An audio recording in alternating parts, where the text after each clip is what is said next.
Grande est ma joie ce matin d'être devant vous.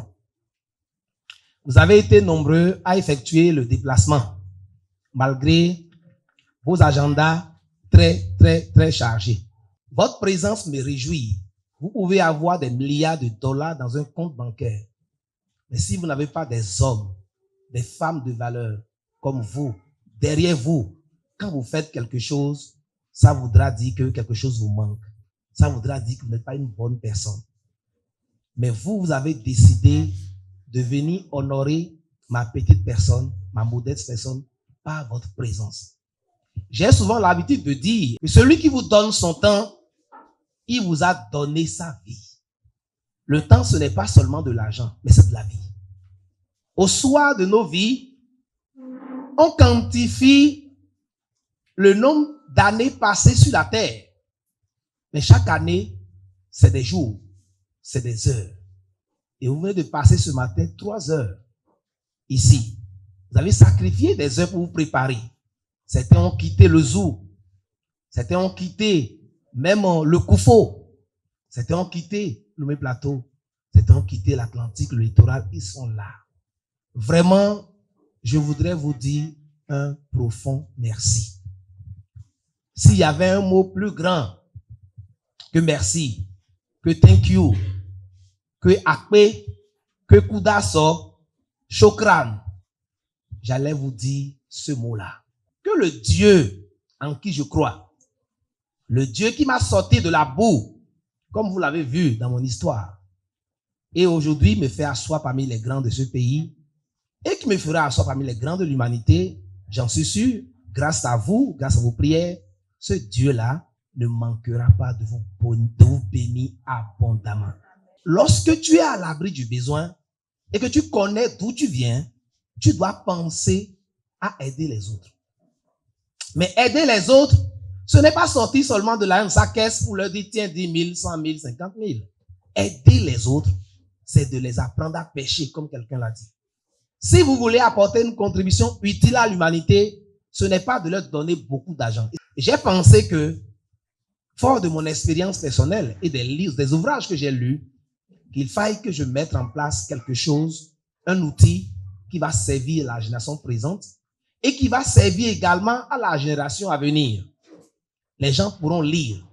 Ce que nous enseignons sur les masses médias, ces paroles s'envolent. D'accord? Et tout le monde n'a pas l'argent pour même suivre les masses médias. Mais dans un livre, la connaissance est sauvegardée. Les idées sont maintenues, sont gardées. Et les gens peuvent méditer, relire, te poser des questions pendant que tu es encore vivant. J'ai pensé donc écrire ce livre pour accompagner, pour soutenir. Pas parce que je suis déjà parvenu, mais je suis sur le chemin. Et vous savez que les grands auteurs, les grands savants, n'étaient pas encore arrivés à leur sommet quand ils ont écrit leurs pensées. Ils ont cogité, ils ont pensé, ils ont cru que c'est possible et ont partagé. Je suis sur ce chemin-là, en train de partager 10 lois. 10 lois infaillibles, parce que c'est éprouvé dans le temps. Parce que toutes ces lois-là trouvent leur essence dans la sainte parole de Dieu qui est la Bible.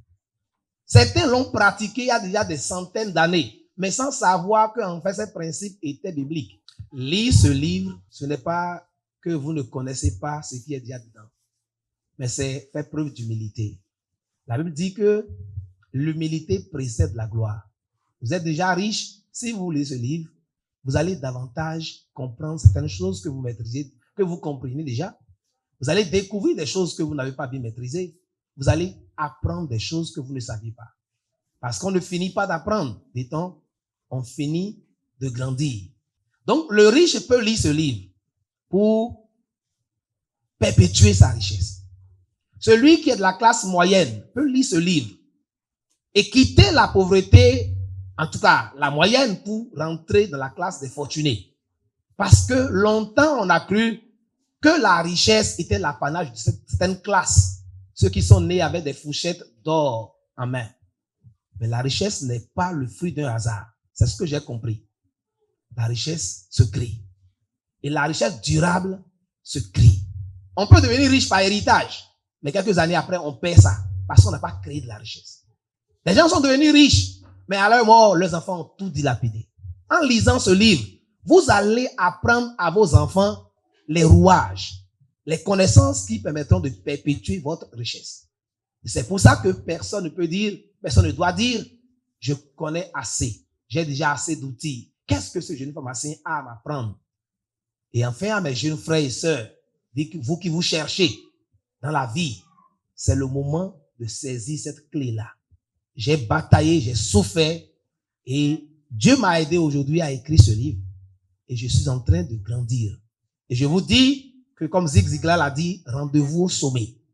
Et je sais que nous irons loin et les gens vont nous citer au soir de notre vie. Il a existé, il a impacté et son nom est écrit. Si vous existez, impactez en partageant votre connaissance. Ne gardez pas ça dans votre bibliothèque pour dire ça c'est le livre du frère Louis. Mais lisez-le et partagez autour de vous. Devenez des évangélistes de ce livre-là pour qu'il y ait plus de riches parmi nous. Que Dieu vous bénisse.